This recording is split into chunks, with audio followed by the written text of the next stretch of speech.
Friends, माझं नाव Tejas Diliprao Kajale. Physics with Tejas sir या चॅनल मध्ये आपलं स्वागत आहे. आपण पोटेन्शियल एनर्जीचा कन्सेप्ट चालू केला होता. म्हणजे आपण माहित आहे का, जर समजा चार्जेस असतील आपल्याकडे तर त्या चार्जेसची पोटेन्शियल एनर्जी किती असते हे आपण फाइंड आउट करत होतो. बरोबर आहे. आता त्या कन्सेप्ट मध्ये आपण 4 पार्ट पाहिले कालपर्यंत. पहिला पार्ट पाहिला आपण potential energy due to a point charge. त्याच्यानंतर पाहिला आपण potential energy due to a system of two charges. Okay. त्याच्यानंतर मग आता या दोन पार्ट मध्ये आपण फक्त पोटेन्शियल एनर्जी काढली चार्जेसची. त्याच्यानंतर काल आपण अजून दोन पार्ट घेतले ज्याला आपण म्हटलं होतं सी आणि डी. त्यामध्ये आपण काय केलं होतं, पोटेन्शियल एनर्जीच फाइंड आउट केली. पण ती जी पोटेन्शियल एनर्जी आहे ती आपण इलेक्ट्रिक फील्डची फाइंड आउट केली होती. म्हणजे आपण काल काय केलं होतं, कालच्या दोन्ही पार्ट मध्ये आपण काय केलं, एक इलेक्ट्रिक फील्ड घेतली होती. त्या इलेक्ट्रिक फील्ड मध्ये आपण चार्जेस टाकले होते. बरोबर आहे. आणि चार्जेस टाकल्यानंतर त्या इलेक्ट्रिक फील्ड मुळे किती पोटेन्शियल एनर्जी डेव्हलप होत आहे ती पोटेन्शियल एनर्जी आपण काढली होती. बरोबर आहे. तर काल आपण दोन पार्ट पाहिले होते. त्याच्यातला सी पार्ट होता की ज्यामध्ये आपण पोटेन्शियल एनर्जी काढली होती चार्जेसची, पण तो चार्ज आपण इलेक्ट्रिक फील्ड मध्ये ठेवला होता. ओके. आणि डी पण पार्ट आपण पोटेन्शियल एनर्जी काढली होती. ती दोन चार्जेसची पोटेन्शियल एनर्जी काढली होती, पण त्याच्यातही आपण ते जे दोन चार्जेस आहेत ते कशामध्ये ठेवले होते, इलेक्ट्रिक फील्ड मध्ये ठेवले होते. म्हणजेच माहित आहे का, आपण चार पार्ट मधून दोघांमध्ये आपण काय केलं होतं, ए आणि बी मध्ये पोटेन्शियल एनर्जी चार्जेसची काढली. ओके. आणि सी आणि डी मध्ये काय केलं, पोटेन्शियल एनर्जी इलेक्ट्रिक फील्डची काढली. म्हणजे चार्जेस घेतले, ते इलेक्ट्रिक फील्ड मध्ये ठेवले आणि नंतर मग त्यांची पोटेन्शियल एनर्जी काढली. ओके. आता हा माहित आहे का, त्या पोटेन्शियल एनर्जीचा लास्ट पार्ट आहे की ज्या पार्टला आपण म्हटलेला आहे ई पार्ट. आणि यामध्ये आपल्याला काय करायचं आहे पहा, पोटेन्शियल एनर्जीच फाइंड आउट करायची आहे, एक्सटर्नल फील्ड मध्येच फाइंड आउट करायची आहे. पण आपण माहित आहे का, एक एक्सटर्नल फील्ड घेतलेला आहे, ज्या एक्सटर्नल इलेक्ट्रिक फील्डला ई बार म्हटलेला आहे. आणि त्या एक्सटर्नल इलेक्ट्रिक फील्ड मध्ये डायपोल ठेवलेला आहे. आता डायपोल म्हणजे तुम्हाला माहितच आहे.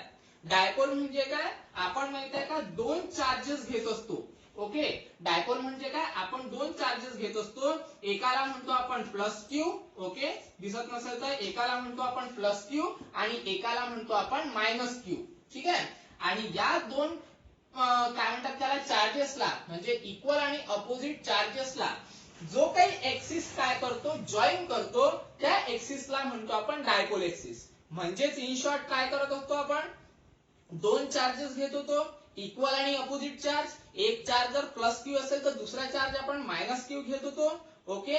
आता तो जो डायपोल आहे तो डायपोल आपण इथून उचलला आणि तो माहित आहे का, एका इलेक्ट्रिक फील्ड मध्ये ठेवला. आता इलेक्ट्रिक फील्ड मध्ये ठेवल्यानंतर त्या डायपोलची किती पोटेन्शियल एनर्जी राहते ती पोटेन्शियल एनर्जी आपल्याला काढायची आहे. याच्या आधी आपण माहित आहे का, डायपोलची पण पोटेन्शियल एनर्जी काढलेली आहे, पण फक्त डायपोलची पोटेन्शियल एनर्जी काढली आहे. आता काय करायचंय, तो डायपोल घ्यायचा, उचलायचा आणि त्याला इलेक्ट्रिक फील्ड मध्ये ठेवायचं, युनिफॉर्म इलेक्ट्रिक फील्ड मध्ये ठेवायचं आणि नंतर मग त्याची पोटेन्शियल एनर्जी फाइंड आउट करायची आहे. येणार लक्षात. ओके. आता इथे माहित आहे का, डायग्राम तुम्हाला समजून सांगतो. डायग्राम काय आहे तर, जसं मी म्हटलं, आपण माहित आहे का, दोन चार्जेस घेणार आहे डायपोल साठी. एक घेतला आपण पॉझिटिव्ह क्यू. ओके. आणि दुसरा घेतला आपण निगेटिव्ह क्यू. हा राहील आपला निगेटिव्ह क्यू. ओके. आणि हा राहील आपला पॉझिटिव्ह क्यू. ठीक आहे. इक्वल आणि अपोजिट चार्जेस लागते आपल्याला डायपोल साठी, म्हणून इक्वल चार्जेस घेतले पण अपोजिट. एक प्लस घेतला, एक मायनस घेतला. आता होते काय, दोघे जण ऑपोजिट असल्या कारणाने त्याच्यावर जो फोर्स अप्लाय होणार आहे तो ऑपोजिट डायरेक्शननी फोर्स अप्लाय होणार आहे. ओके. एक जर समजा पॉझिटिव्ह एक्स डायरेक्शननी फोर्स अप्लाय करत असेल तर दुसरा हा निगेटिव्ह एक्स डायरेक्शननी फोर्स अप्लाय करेल. म्हणजे काय होऊन राहिले, तिथे तो जो डायपोल आहे त्या डायपोलवर इक्वल फोर्स अप्लाय होतील पण अपोजिट डायरेक्शननी. बरोबर आहे. मग आता इथे होऊन काय राहिलं पहा, जर समजा एखादा कन्सिडर करा, माझ्याकडे माहिती आहे का हा डायपोल आहे, हा पेन कन्सिडर करा, हा डायपोल आहे. इथे माहित आहे का आपण घेतला पॉझिटिव्ह चार्ज, इथे घेतला आपण निगेटिव्ह चार्ज, आणि याला माहित आहे का मी बरोबर परपेंडिक्युलर या एक्सिस म्हणजे इलेक्ट्रिक फील्ड मध्ये ठेवला. आता इलेक्ट्रिक फील्ड मध्ये ठेवल्या कारणाने याच्यावर माहित आहे का फोर्स अप्लाय होईल इलेक्ट्रिक फील्डचा, बरोबर आहे.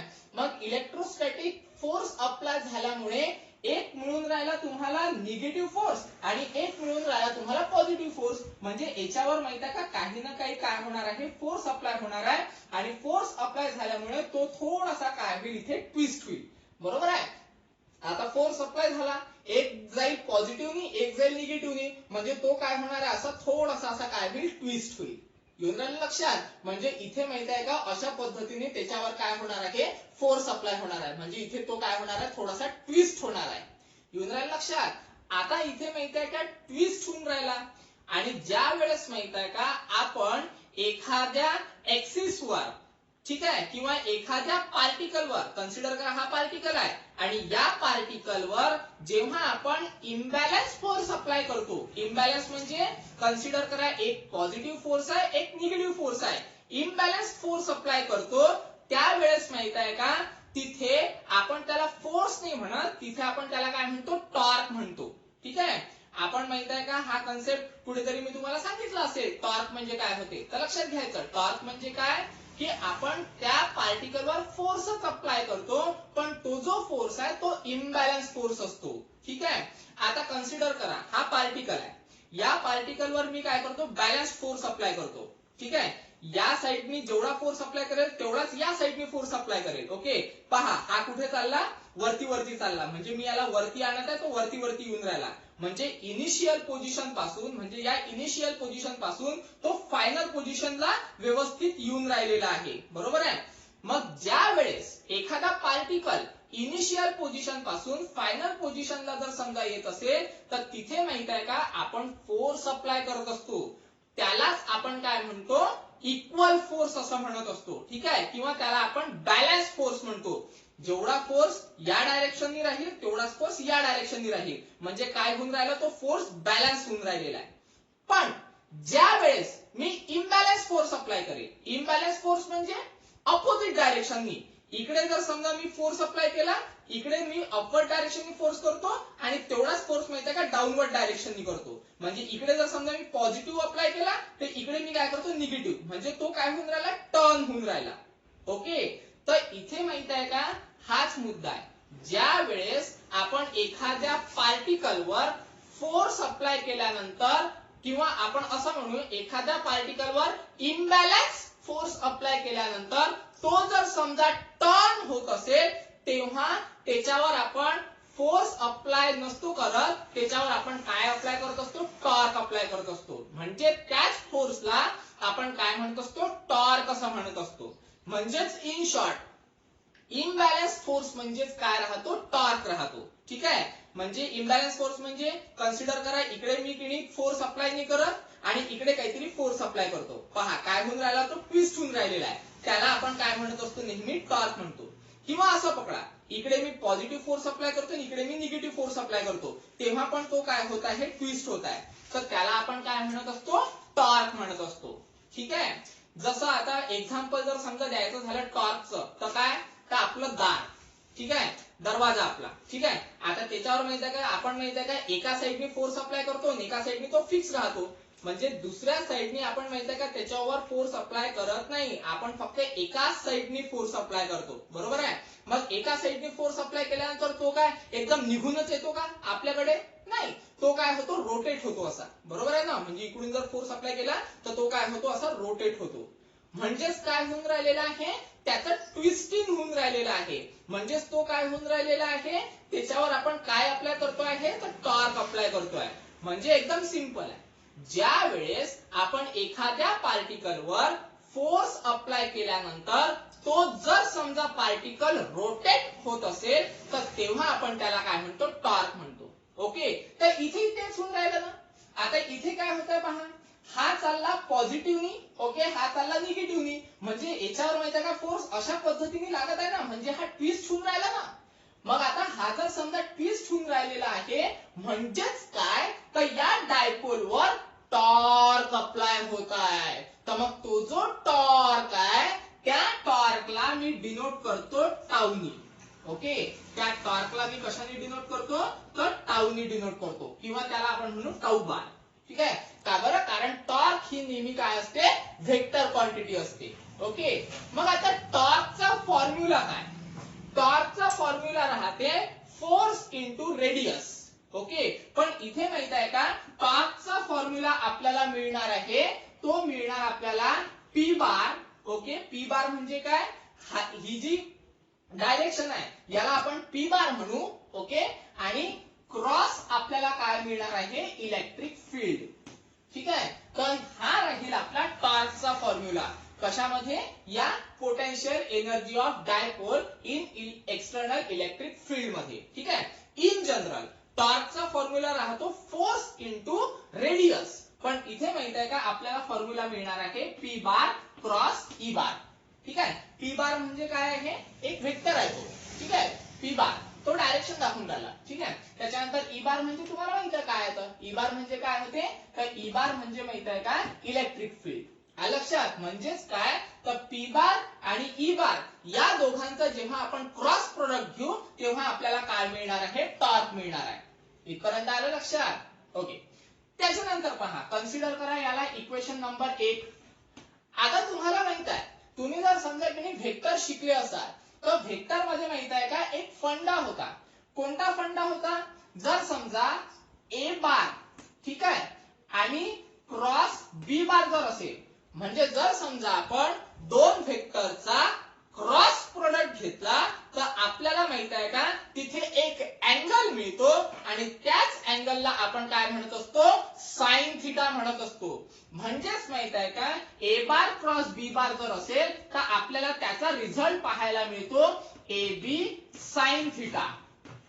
आलं लक्षात, हा कुठेतरी तुम्ही व्हेक्टर मध्ये फॉर्म्युला पाहिला असेल, फिजिक्स मध्ये पण पाहिला असेल आणि मॅथ्स मध्ये जर समजा तुमचं व्हेक्टर झालं असेल, व्हेक्टर युनिट झाला असेल तर तिथे पण हा फॉर्म्युला तुम्ही बघितला असेल. ओके, म्हणजे दोन व्हेक्टरचा क्रॉस प्रोडक्ट असेल तर तिथे काय मिळतो आपल्याला साइन मिळतो. ओके, आणि डॉट प्रोडक्ट असेल तर कॉस मिळतो. लक्षात ठेवायचं, क्रॉस असेल तर साइन आणि डॉट असेल तर कॉस. पण इथे माहिती आहे का क्रॉस प्रोडक्ट आहे, तर क्रॉस प्रोडक्ट असेल तर त्याच्यामधला अँगल किती मिळेल आपल्याला तर साइन थिटा अँगल मिळेल. ठीक आहे, ऑब्विसली अँगल कोणामधला राहतो ए आणि बी मधला. आलं लक्षात, तर हाच फॉर्म्युला माहित आहे का इक्वेशन 1 वर अप्लाय करा. काय येईल पहा बरं, हे पहा tau bar as it is equal to, आता काय होते पहा ए बारच्या ठिकाणी आहे पी बार. ओके, बी बारच्या ठिकाणी आहे ई बार. म्हणजेच माहित आहे का ए च्या ठिकाणी लिहावं लागेल आपल्याला पी, बी च्या ठिकाणी लिहावं लागेल आपल्याला ई. ठीक आहे, आणि अँगल काय असतो नेहमी क्रॉस प्रोडक्ट मधला साइन थिटा, म्हणजे अँगल काय मिळेल आपल्याला साइन थिटा. येऊन राहिलं लक्षात, म्हणजे टाऊची इक्वेशन काय मिळालं आपल्याला tau is equal to PE sine theta. ठीक आहे, तर याला म्हणा इक्वेशन नंबर 2. आता आपल्याला काय काढायचं पोटेन्शियल एनर्जी. मग पोटेन्शियल एनर्जी काढण्यासाठी सगळ्यात पहिले आपल्याला वर्क डन काढावं लागेल. वर्क डन का बरं, त्याचं कारण असं आहे, वर्क डन साठी माहित आहे का जो डायपोल आहे आपला. ओके, आता हा डायपोल माहित आहे का एका पॉइंटवर त्याला पॉझिटिव्ह फोर्स अप्लाय होत आहे, दुसऱ्या पॉइंटवर त्याला निगेटिव्ह फोर्स अप्लाय होत आहे. म्हणजे तो माहित आहे का इथे माहित आहे का ट्विस्ट होत राहील. बरोबर आहे, म्हणजे कन्सिडर करा तो ऑसिलेट होत राहील. मग ऑसिलेट जर समजा होऊन राहिला तर तिथे काही ना काहीतरी वर्क डन होऊन राहिलेला आहे. म्हणूनच माहित आहे का आपल्याला काय काढावं लागेल इथे तर वर्क डन काढावं लागेल. आलं लक्षात, म्हणजे कन्सिडर करा ह्या अशा पद्धतीने. जर समजा आता की हा डायपोल आहे, हा आपण इलेक्ट्रिक फील्ड मध्ये जर समजा आपण ठेवला. ओके, मग इलेक्ट्रिक फील्ड मध्ये ठेवल्यानंतर माहित आहे काय एका डायरेक्शननी लागत आहे पॉझिटिव्ह आणि दुसऱ्या डायरेक्शननी लागत आहे निगेटिव्ह, तर तो माहित आहे का असा ट्विस्ट होत राहील. ठीक आहे, म्हणजे काही ना काहीतरी वर्क करत आहे, तो काही ना काहीतरी काम करत आहे तिथे. मग जर समजा तो वर्क करत असेल म्हणजेच काही ना काही वर्क डन असेल, तर पुन्हा मी तेच म्हणतो वर्क डनचा फॉर्म्युला काय असतो रे, वर्क डनचा फॉर्म्युला असतो फोर्स इंटू डिस्प्लेसमेंट. बरोबर आहे, मग आता कन्सिडर करा माझ्याकडे काय असतो वर्क डनचा फॉर्म्युला, तर डीडब्ल्यू कन्सिडर करू आपण. ओके, तो काय मिळेल आपल्याला force into displacement. Displacement consider करा डीएक्स क्यू. पण इथे माहित आहे का ठिकाणी लिहावं लागेल आपल्याला टॉर्क. आलं लक्षात?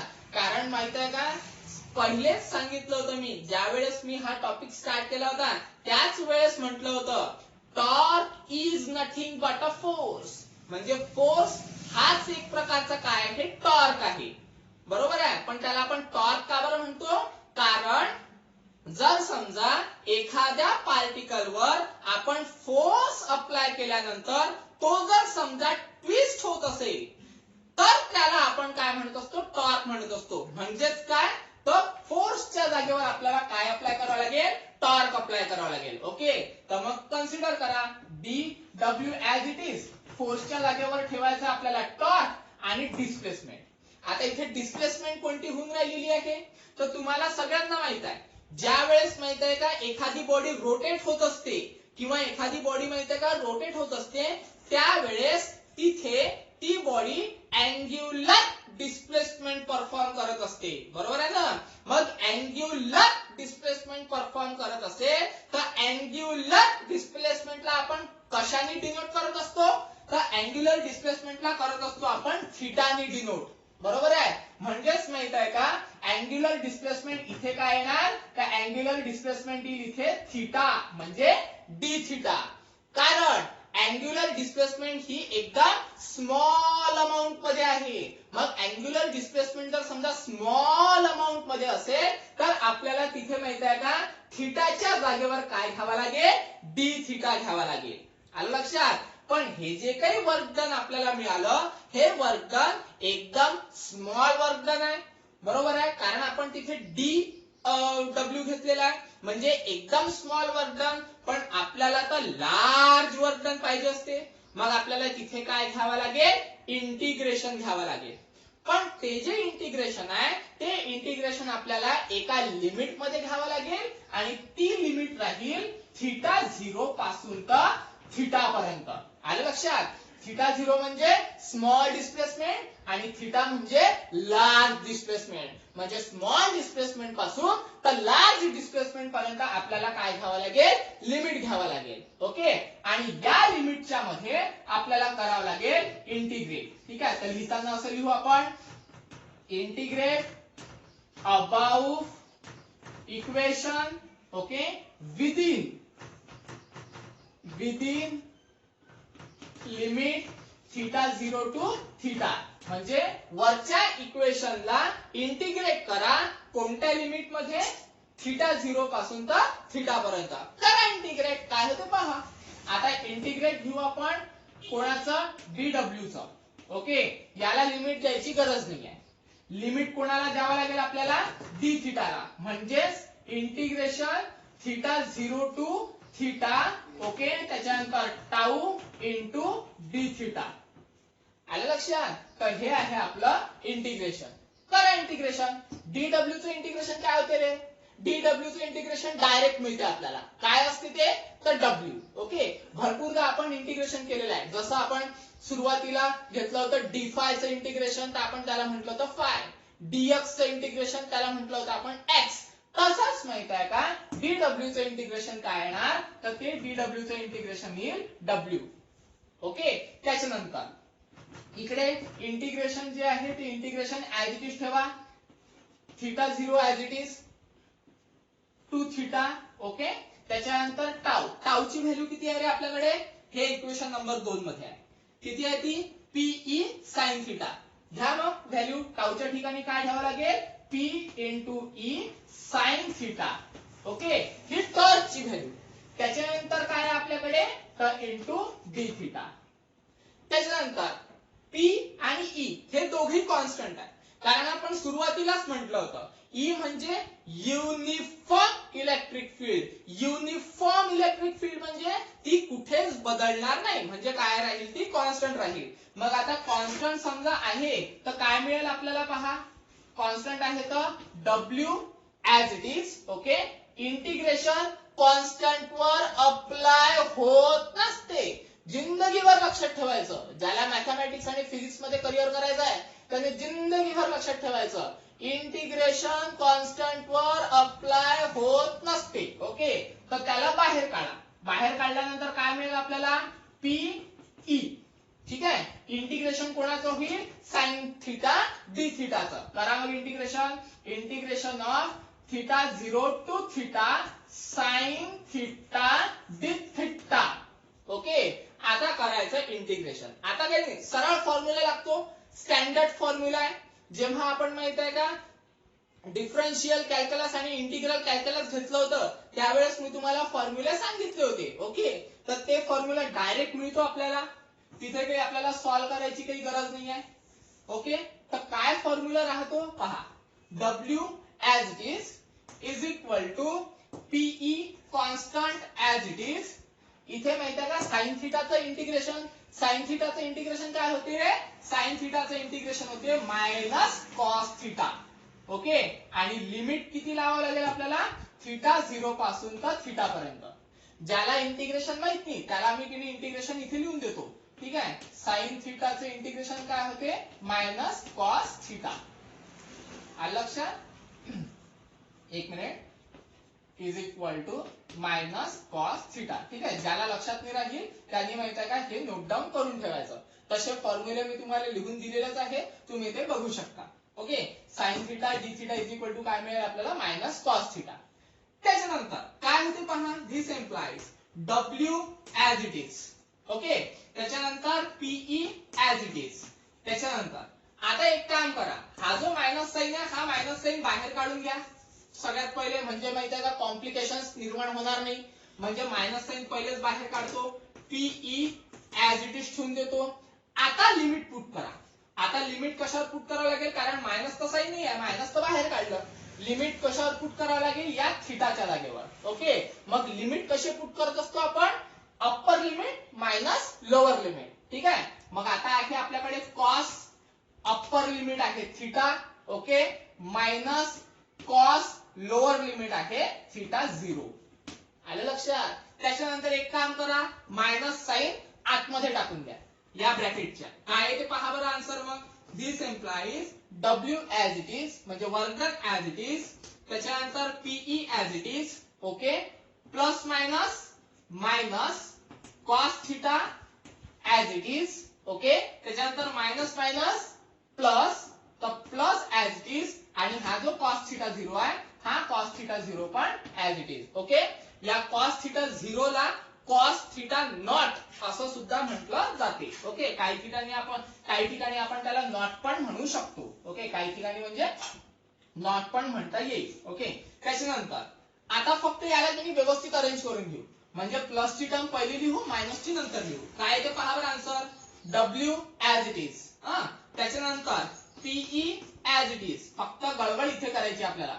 कॉस थिटा 0 पहिले, प्लस ची टर्म पहिले, त्याच्यानंतर मायनस ची टर्म नंतर. ठीक आहे, तर हे आहे आपलं रिक्वायर्ड वर्क डन. मग आता आपल्याला माहित आहे की जे वर्क डन आपल्याकडे आहे ते वर्क डन आपण पोटेन्शियल एनर्जीच्या फॉर्म मध्ये स्टोअर करून ठेवू शकतो. तर करा स्टोअर. काय तर पहा आन्सर. पोटेन्शियल एनर्जीचं हे काय असते, काय म्हणतात त्याला notation U. Okay, is equal to हे पूर्ण कॉपी पेस्ट करा म्हणजे पीई. ठीक आहे, त्याच्यानंतर कॉस थिटा 0 बरोबर, त्याच्यानंतर मायनस कॉस थिटा. ठीक आहे, तर हे आहे आपलं पोटेन्शियल एनर्जी. कशाची पोटेन्शियल एनर्जी, तर डायपोल. आता याच पोटेन्शियल एनर्जीचा आपल्याला दोन केसेस पाहायचे आहेत. ओके, आता दोन केसेस कसे, त्याच्यासाठी आपण एक डेमो डायग्राम काढून घेऊ. डेमो डायग्राम म्हणजे कशीच डायग्राम होती, काहीतरी अशा पद्धतीची डायग्राम होती आपल्याकडे. ओके, आणि इथे काहीतरी आपला डायपोल होता. ठीक आहे, आता हा जो डायपोल आहे हा काहीतरी अँगल वर होता. ठीक आहे, आता इथे काय होते पहा, कन्सिडर करा हा जो डायपोल आहे हा सुरुवातीला जर समजा माहित आहे का इलेक्ट्रिक फील्डला जर नॉर्मल असेल, नॉर्मल म्हणजेच परपेंडिक्युलर, म्हणजे जर समजा तो की असा नॉर्मल असेल सुरुवातीला, म्हणजेच काय तर याच्या मधला जो अँगल आहे हा अँगल कितीचा मिळाला असता आपल्याला 90 डिग्रीचा. ओके, म्हणजे असा जर समजा काय असला असता तो तर नॉर्मल असला असता. तर म्हणजेच माहित आहे का पहिली केस आपली त्याच्यावरच आहे. कोणती केस राहील आपली, की ज्या वेळेस थिटा इज इक्वल टू आपल्याला किती मिळणार 90 डिग्री. ओके, तर ते पाहून घेऊ आपण. केस 1, पहिल्या केस मध्ये काय मिळेल आपल्याला, पहिल्या केस मध्ये मिळणार आपल्याला theta is equal to 90 degree. पण आपण थिटा नाही घेणार, आपण काय घेणार थिटा 0. थिटा 0 का बरं, कारण माहित आहे का आपली ही जी पोझिशन राहील ही पोझिशन सुरुवातीची पोझिशन राहील, इनिशियल पोझिशन. आले लक्षात. तर इनिशियल पोझिशनला theta 0 is equal to consider करा 90 डिग्री, किंवा त्याला आपण माहित आहे का π/2 असं सुद्धा म्हणू शकतो.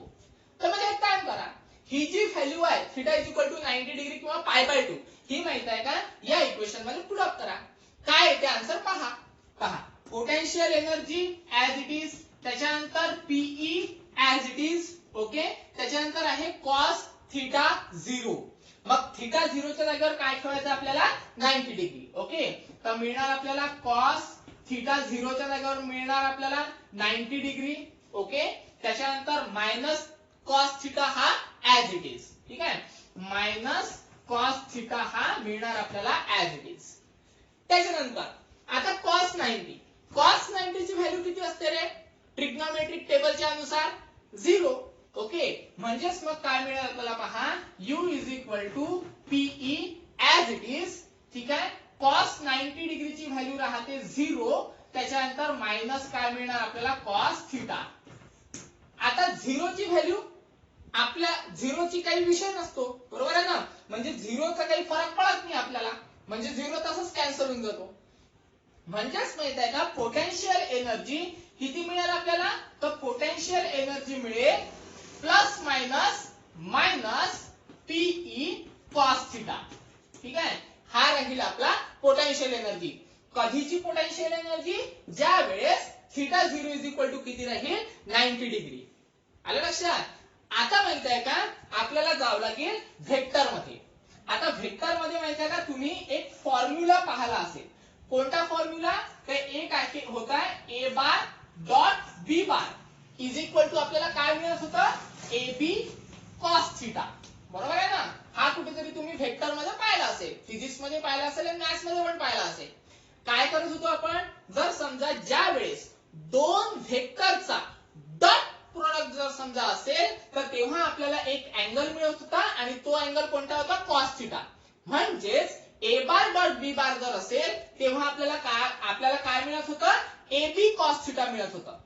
म्हणजेच काय, जर समजा ए बी कॉस थिटा असेल तर आपल्याला ए बार डॉट बी बार मिळेल. बरोबर ना, ए बी कॉस थिटा असेल तर आपल्याला काय मिळेल ए बार डॉट बी बार.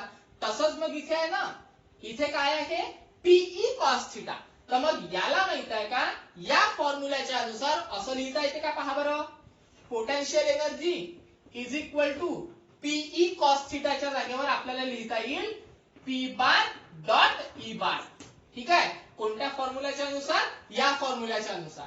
आलं लक्षात. लागेल ते इथे मी लिहून देतो तो, म्हणजे ए बार डॉट बी बार जर असेल तर आपल्याला काय लिहिता येईल ए बी कॉस थिटा. ठीक आहे, तर हे आहे आपलं required answer, required potential energy. कधीची पोटेन्शियल एनर्जी, ज्यावेळेस थिटा 0 किती राहील आपली 90 डिग्री. ओके, त्याच्यानंतर आता दुसरी कंडिशन पाहू, दुसरी केस. दुसऱ्या केस मध्ये पाहू आता केस 2. केस 2 मध्ये काय होते पहा. कन्सिडर करा हा जो डायपोल होता हा आपण 90 डिग्रीचा घेतला, पण सुरुवातीच्या काळात जर समजा तो माहित आहे का इलेक्ट्रिक फील्डला जर पॅरलल असेल. ओके, म्हणजे या डायरेक्शन इलेक्ट्रिक फील्ड आहे आणि त्याला जर समजा माहित आहे का डायपोल हा काय असेल पॅरलल असेल. मग पॅरलल असेल तर दोघांमधला अँगल कितीचा राहील रे. जेव्हा दोन गोष्टी पॅरलल असतात त्यावेळेस त्यांच्यामध्ये अँगल राहतो 0चा.